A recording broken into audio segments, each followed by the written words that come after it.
Muito bom dia, meus irmãos. Nós estamos mais uma vez nesse domingo para estudarmos a palavra de Deus, a primeira carta do apóstolo Pedro.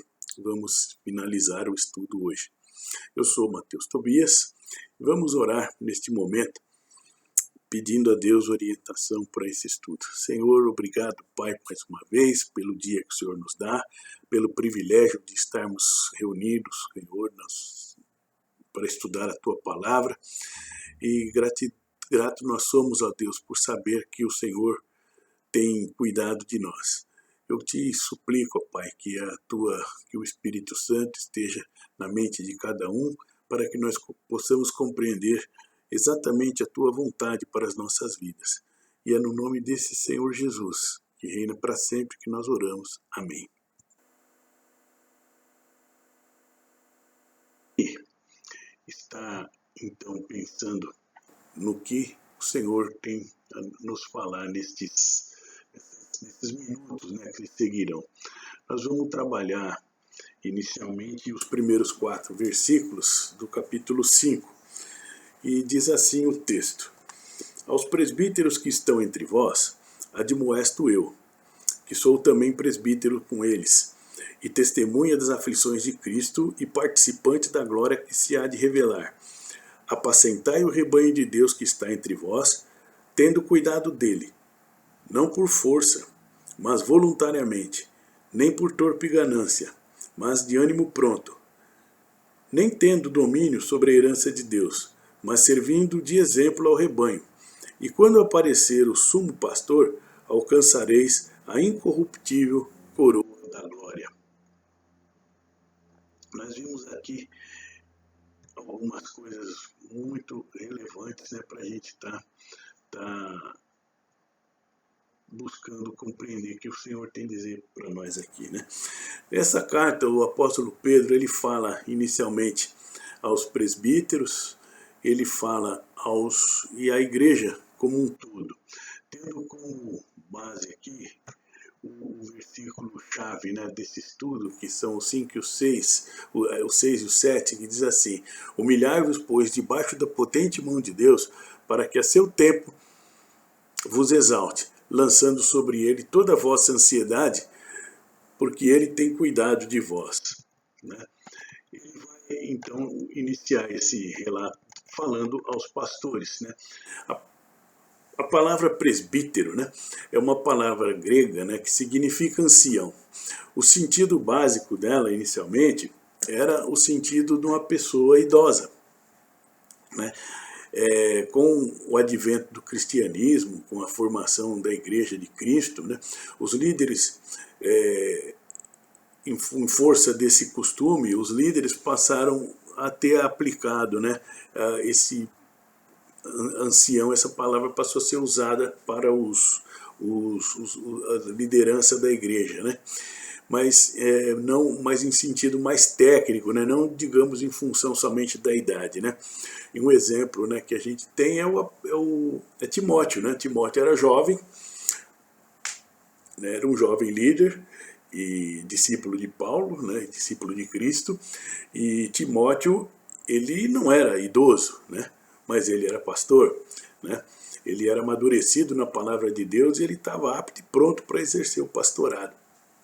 Veja que até o pastor, o falecido já John Stott, ele escreveu um livro chamado Conselhos a um Jovem Líder, é a mensagem de 2 Timóteo, é onde ele fala então ao jovem pastor as características que ele deveria valorizar ao longo de sua vida.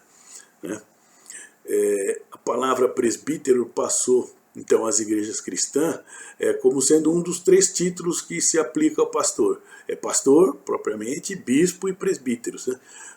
Não são uma função assim basicamente hierárquica, mas esses títulos, todos os 3 têm a conotação a função de pastorear o rebanho.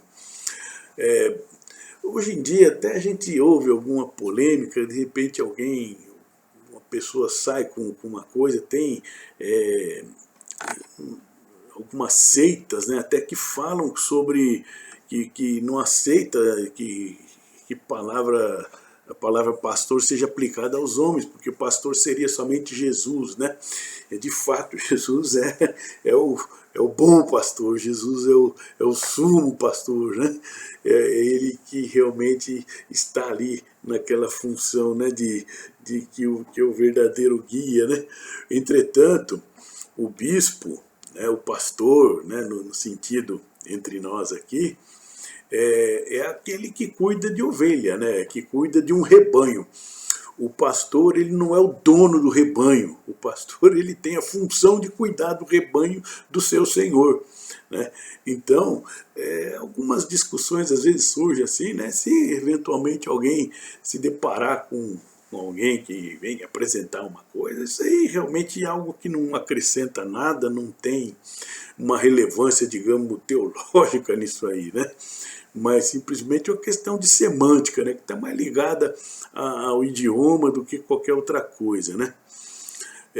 Enfim, né, pastor é o título, né, então, que engloba, né, essas duas funções, né, mas a de cuidar com amor de cada ovelha do rebanho do seu Senhor e manter essas ovelhas unidas, né, caminhando no rumo certo da vontade de Deus. Então, essa fala do Pedro aos presbíteros para que apacentem o rebanho de Deus, tendo cuidado, né? E ter o cuidado significa que ele coloca duas coisas aqui algumas atitudes, né? Bem definidas, né? Sobre isso, né? Não exercer o pastorado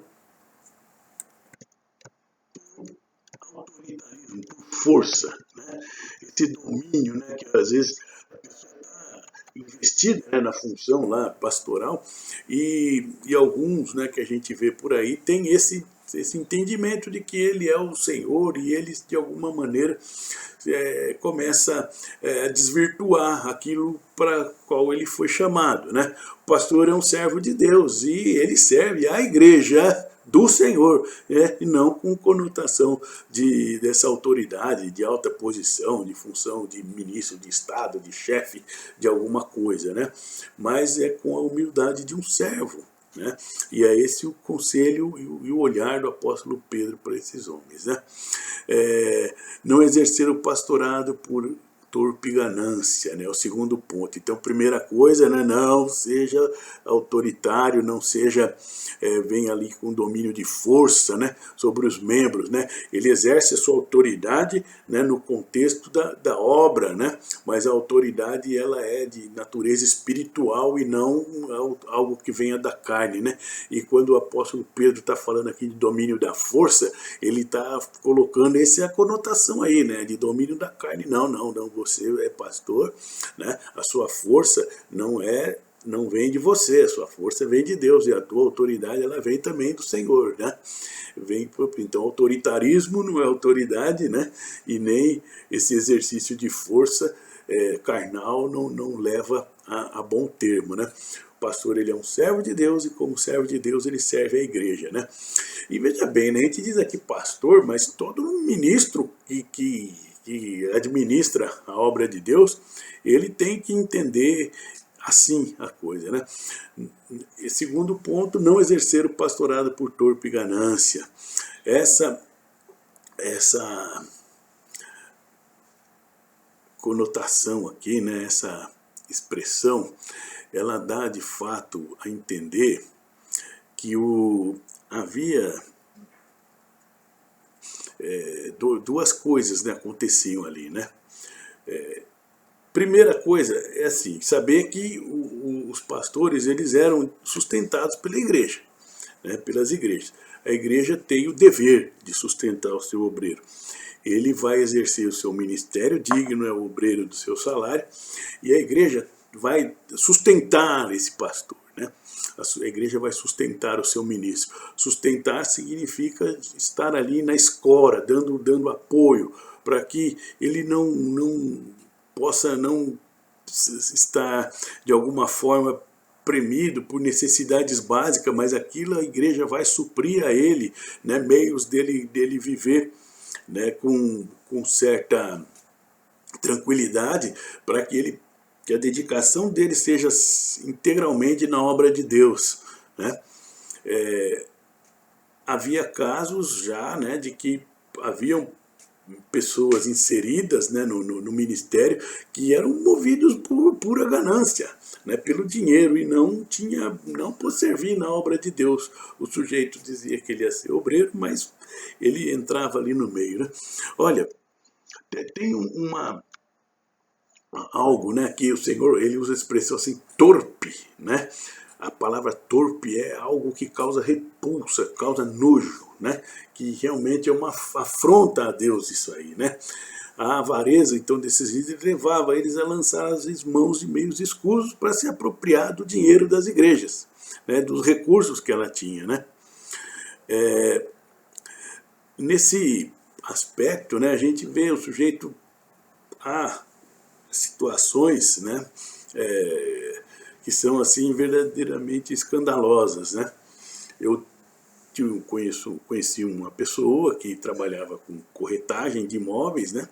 E lá na região de Arthur Alvim, ele foi de um galpão lá bem amplo, grande, e ali ele foi carregar, apresentar aquele imóvel para um grupo de obreiros, né? De uma dessas igrejas aí de hoje em dia, e ele colheu, né, ouviu a conversa lá entre eles, né, olha o tamanho desse salão, eles fizeram fazendo as contas, vai caber tantos bancos com tantas pessoas em cada banco, se ficar abrindo o dia, até tal hora do dia inteiro, as pessoas vão vir aqui, cada um se trouxer tanto por R$1 e tal, e foram fazendo a conta pela quantidade, né, fizeram o cálculo matemático financeiro ali de qual seria o potencial de arrecadação daquele lugar. Enfim, o objetivo não era nem de longe implantar um trabalho evangélico para levar as pessoas a Cristo, mas ao contrário, para extrair recursos ali de uma comunidade, né? Isso realmente é algo que causa repulsa, né, para a gente, né? A avareza, então, já naqueles tempos, né? Pedro já na segunda carta, né, ele vai advertir os crentes em relação a falsos obreiros, né, que por avareza fariam deles negócio, né, com palavras fingidas, né? Lá na segunda carta de Pedro, né, na carta que está a seguir, vamos até ler aqui, né? Se eu virar uma folha, você já vai cair na segunda carta de Pedro, capítulo 2, versículo 3. Então diz assim, e por avareza farão de vós negócios com palavras fingidas, sobre os quais já de largo tempo não será tardia a sentença e a sua perdição não dormita, né? Então o Senhor está atento a isso, né? O apóstolo Paulo, quando no livro de Atos, né, capítulo 20, versículo 29, Paulo nessa hora ele mandou esse discurso, né, aos anciãos lá, de Éfeso, né? Ele dizia o seguinte, porque eu sei disso, o apóstolo Paulo, né, falando aos Efésios, né, que entre vós mesmos se levantarão homens que falarão coisas perversas para atrair os discípulos após si.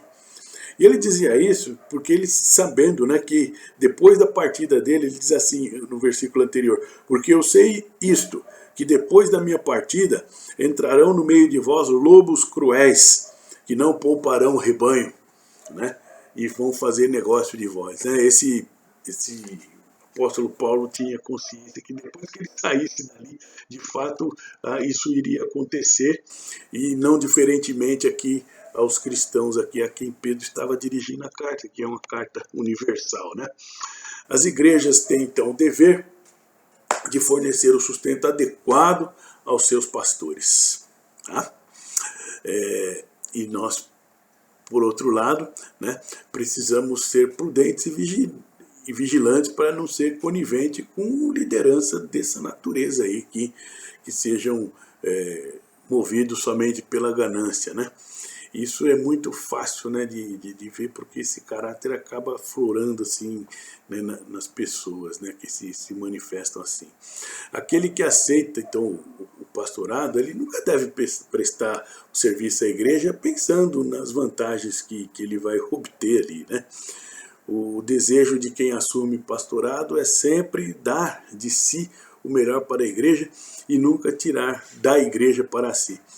Um escritor chamado Watchman Nee, ele escreveu uma obra na qual ele fala uma coisa assim, né, que nós, os cristãos, né, e ele falava, mas aplicando-se ali aos obreiros, né, que o obreiro cristão normal é o nome do livro dele, ele fala que a vida do obreiro ela é como uma vela, né, enquanto ela existe, ela vai se derretendo, se desfazendo e dando luz e calor ao seu ambiente, né? E chega ao final, né, o dono da vela a recolhe, né? E é assim que funciona, né? O pastor, sobretudo, ele não vai ali exercer esse pastorado com essa dominação, né, que a gente leu aqui nesta passagem, né? Ele deve ser um referencial espiritual e ético, né? Referencial de fé, de conhecimento da palavra de Deus. Não se imagina um pastor, né, um obreiro que vai ser, que tenha o conhecimento raso das escrituras, né? E como que é isso, né? A pessoa, às vezes, ela não se preocupa em estudar, em evoluir, né? Quantos e quantos cenários a gente não vê de obreiros, né, que estão sempre buscando aperfeiçoar o seu conhecimento, busca ser mais, né? E a igreja tem responsabilidade de dar esses instrumentos para ele, porque isso aí é coisa que é do reino, né? Não podemos pensar também, como igreja, pensar só na nossa comunidade, né? Nós devemos sempre ter a visão de reino, saber que aquele obreiro ali, ele é do Senhor, né? E nós temos obrigação de prover para que ele também tenha esse crescimento. E, obviamente, ele também tem que ter esse interesse de crescer, né, como obreiro, né, como aquele que pratica a palavra, né. E o apóstolo Pedro, ele enumera aqui, né, então o obreiro, ele deve ser essa pessoa, né, deve ser exemplo, né, no seu meio, né. Honesto, amável, humilde, né? Aquele que respeita, né, o direito dos outros. E os que servirem conforme essas admoestações que o apóstolo Pedro traz, né, receberão aí no dia final do Supremo Pastor o reconhecimento em glória. Então também não é a igreja que vai estar achando que a igreja também por si só, fala igreja como membresia, que seja também alguma coisa, né? Quem é que vai dar esse reconhecimento é o Supremo Pastor, é o Senhor Jesus, né? Seguindo adiante, agora o apóstolo ele vai falar com a igreja, ele vai falar com os demais membros, né, da igreja, né? Nos versículos de 5 até o 11, ele diz assim: semelhantemente vós jovens, sede sujeito aos anciãos, e sede todos sujeitos uns aos outros, revestivos de humildade, porque Deus resiste aos soberbos, mas dá graça aos humildes. Humilhai-vos, pois, debaixo da potente mão de Deus, para que a seu tempo vos exalte, lançando sobre ele toda a vossa ansiedade, porque ele tem cuidado de vós. Sede sóbrios, vigiai, porque o diabo, o vosso adversário, anda em derredor como um leão bramando, buscando a quem possa tragar. Ao qual resisti firmes na fé, sabendo que as mesmas aflições se cumprem entre os vossos irmãos no mundo. E o Deus de toda a graça, que em Cristo Jesus nos chamou à sua eterna glória, depois de havermos padecido um pouco, ele mesmo vos aperfeiçoe, confirme, fortifique e estabeleça. A ele seja a glória e o poderio para todo sempre. Amém. Agora fala aqui, né, vós jovens, né? Aqui, vós jovens, aqui não necessariamente os jovens, é todo aquele que não é ancião, aquele que não é presbítero, né? Esse é conosco aqui, então, que o Senhor está falando, né? E sede todos sujeitos uns aos outros, ou seja, não somente a, a submissão à autoridade dos pastores, como também uns aos outros, né? Para que haja equilíbrio, né, no trato aqui do relacionamento, da saúde da igreja aqui, né? Olha, nós vemos aqui os pastores, por seu lado, então, foram exortados a não serem dominadores, não serem autoritários, né? E não terem operar por ganância, né? E aos jovens a orientação para submissão. Isso, gente, não significa absolutamente aí uma perda de direito, né? O que a gente vê isso aqui é que toda vez que o Senhor nas Escrituras ele inspirou seus servos a tratar isso aqui, ele diz assim, olha, é um sistema de pesos e contrapesos. Ninguém está perdendo direito, ninguém está ganhando direito nenhum, né? Mas é um equilíbrio das relações. Enquanto não vai exercer esse autoritarismo, né? Não vai ser ganancioso. Por outro lado, falar, olha, você não vai aproveitar então dessa situação e querer crescer em cima do seu pastor, né? Basicamente é isso, né? E não vai também você querer crescer, entre aspas, por cima do seu irmão, né? Querendo submetê-lo a alguma coisa que todos nós devemos ser submissos a Deus. E é de fato isso que garante o equilíbrio e a saúde da igreja, né? Então, um conselho válido para todo crente, independentemente de idade. Eu só estou falando isso aos jovens, né? A submissão e humildade são características que todos nós devemos cultivar, né? É tão importante essa questão da humildade, né, que o apóstolo Pedro vai falar que Deus se opõe àquele que é orgulhoso, né, ao soberbo, mas ele concede graça aos humildes, né? Essa atitude, né, nossa em relação aos irmãos em Cristo, Deus está de olho nisso, né? E ele responde com forte oposição, né, àqueles que se arvoram, né, em posição de orgulho, né, de soberba, né? Mas quem leva Deus a sério vai buscar ter esse cuidado, né, de não ser orgulhoso e não agir assim, né? E o apóstolo, então, ele ainda vai falar a nós, os crentes, não vivam ansiosos, né? Naquela época, a maior causa da ansiedade era hostilidade pelas quais eles passavam, né? O mundo, isso não mudou muito, viu? Porque o cristão, ele é hostilizado por causa da sua fé. Muitas das vezes a gente não tem essa percepção porque vivemos num país cristão, vamos dizer assim, né? O nosso país, ele é um país cristão, apesar de algumas coisas, né? Mas o mundo não cristão, ele hostiliza o crente. Os primeiros cristãos, eles eram judeus que deixaram de praticar o judaísmo e por causa disso eles eram expulsos das sinagogas e cerimonialmente eles não praticavam mais a religião judaica e por conta disso eles eram vistos como párias da sociedade, como pessoas afastadas, distantes, desligadas da comunidade, né? Isso fazia com que o grupo de cristãos eles buscassem ter essa relação se fortalecendo entre eles mesmos, né? Já antes, né, o apóstolo Pedro tinha dito, né, os que sofriam, né, que encomendassem suas almas a Deus, né? Isso foi assunto aqui de aula anterior, né? Está no capítulo 4, versículo 19, né? Diz assim, portanto, também os que padecem segundo a vontade de Deus, encomendem-lhes as suas almas como ao fiel Criador, fazendo o bem, né? Deus está atento a tudo que se passa conosco, né?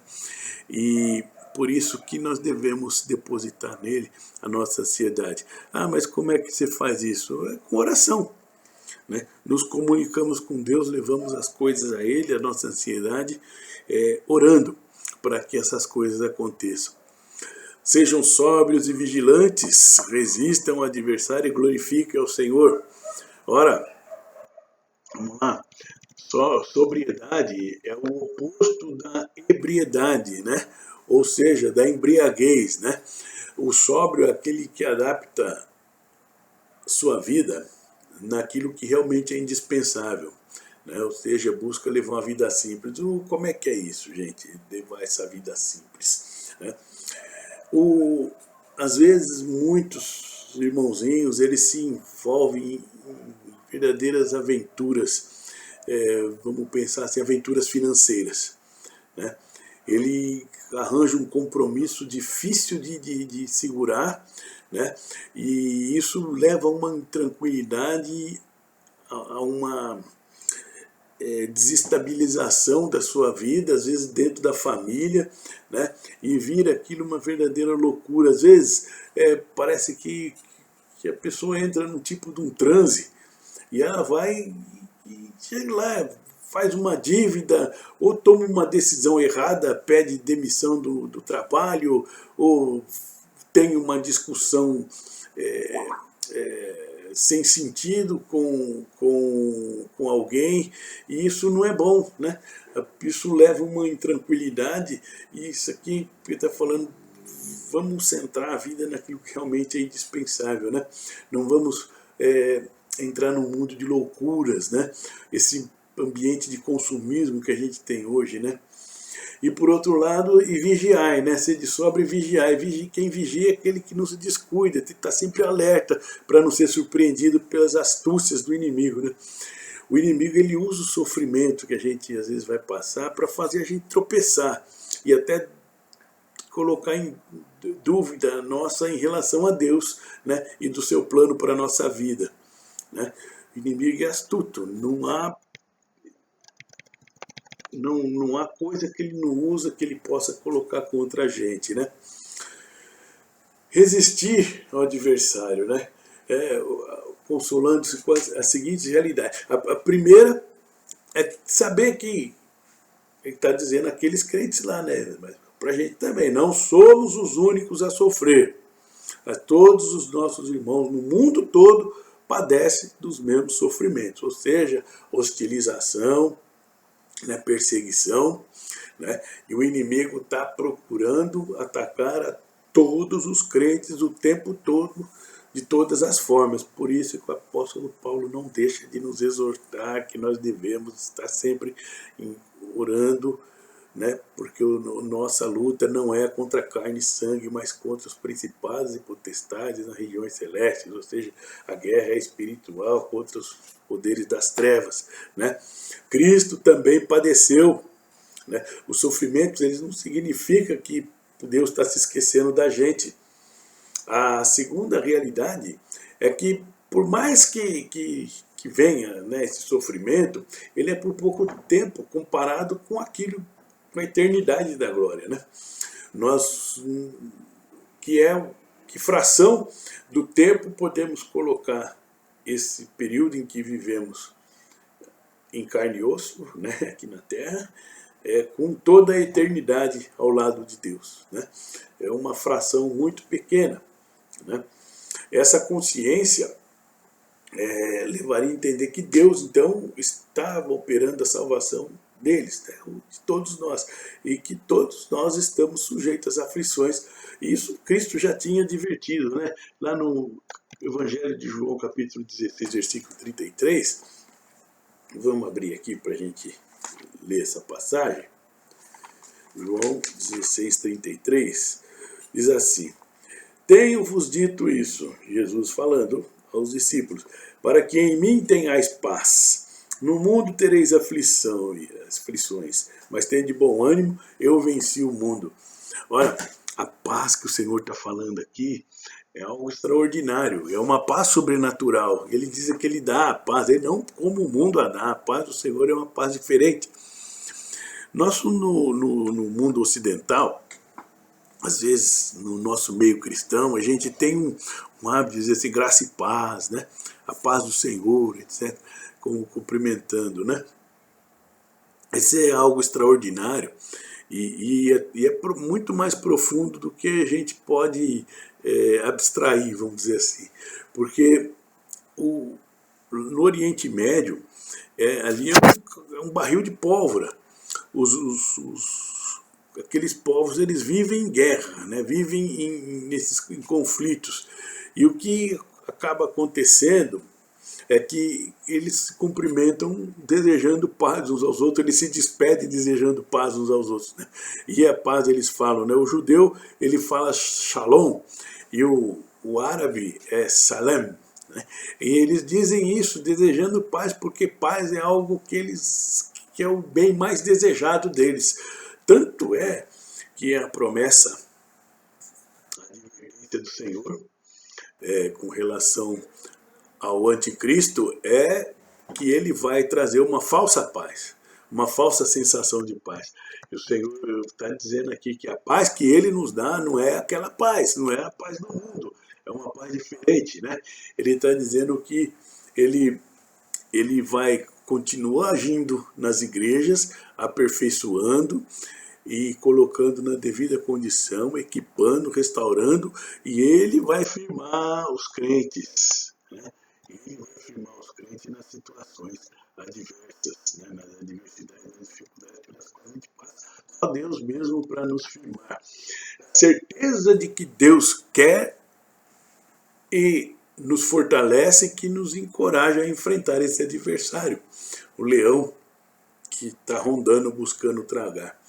Ó, é uma figura, né, que o leão, ele é astuto, né? Ele vai caçar quando ele vê um rebanho, ele não entra no meio do rebanho para atacar a presa. Ele dá aquele brado, ele brama, né, buscando aterrorizar o rebanho. Aterrorizando o rebanho, eles começam a correr, dispersar, e aqueles que correm menos, aqueles que são mais fracos, acabam se tornando a presa com as quais eles vão tentar, o leão vai tentar capturar. Então a figura é bem essa, ele fica andando em derredor, né, e ele testa aquele rebanho com o seu brado, né? Ele dá aquele bramido e apavora o rebanho, que então sai correndo, e aí ele escolhe uma presa para que ele possa tragar, né? Então o conselho que o apóstolo nos dá aqui é que não nos aterrorizemos, vamos, sabendo que dessas circunstâncias, vamos colocar o nosso coração em Deus, nossa fé, vamos orar, vamos colocar nossa ansiedade diante de Deus, sabendo que Ele é o pastor desse rebanho e que está atento aos leões que estão à nossa volta, né? É a certeza de que Deus está pronto para nos ajudar a enfrentar o adversário. E lá no finalzinho da carta, os últimos 3 versículos, a dedicatória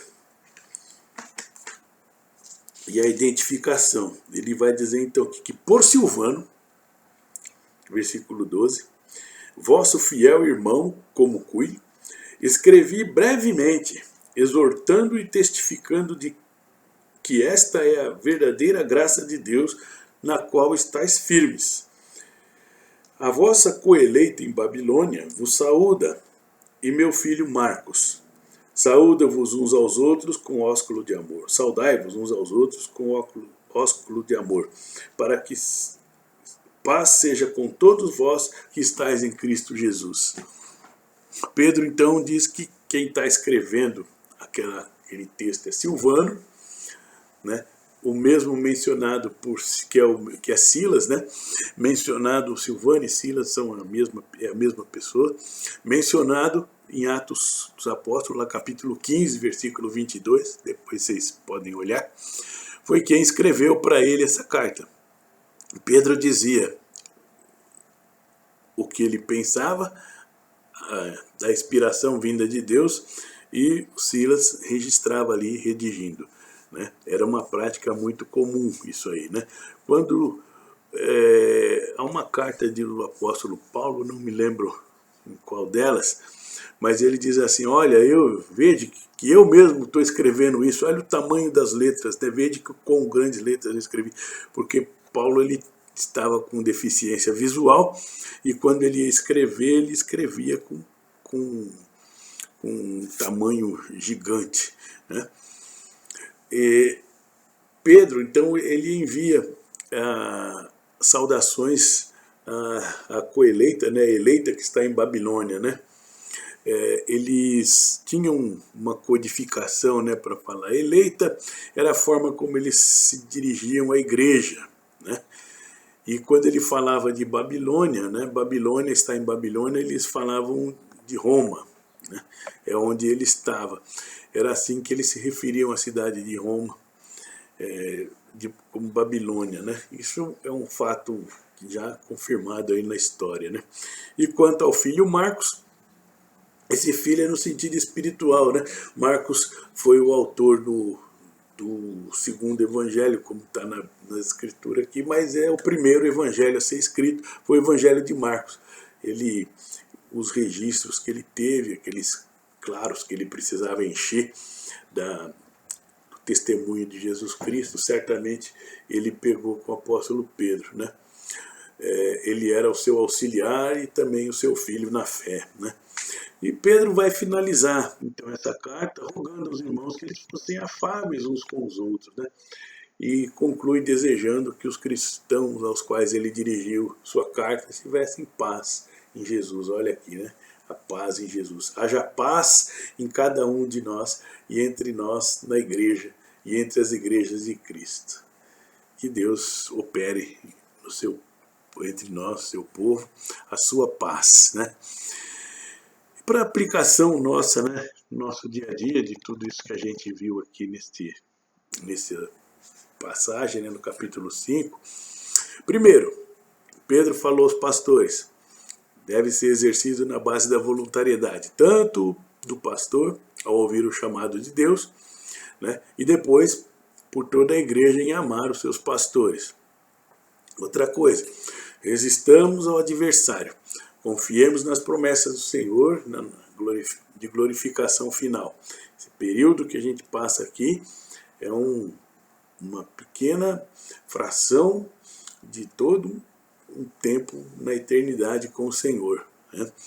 E enquanto aqui estamos, esforcemos então para dar bom testemunho, né? Qualquer que seja a situação pela qual passemos, né?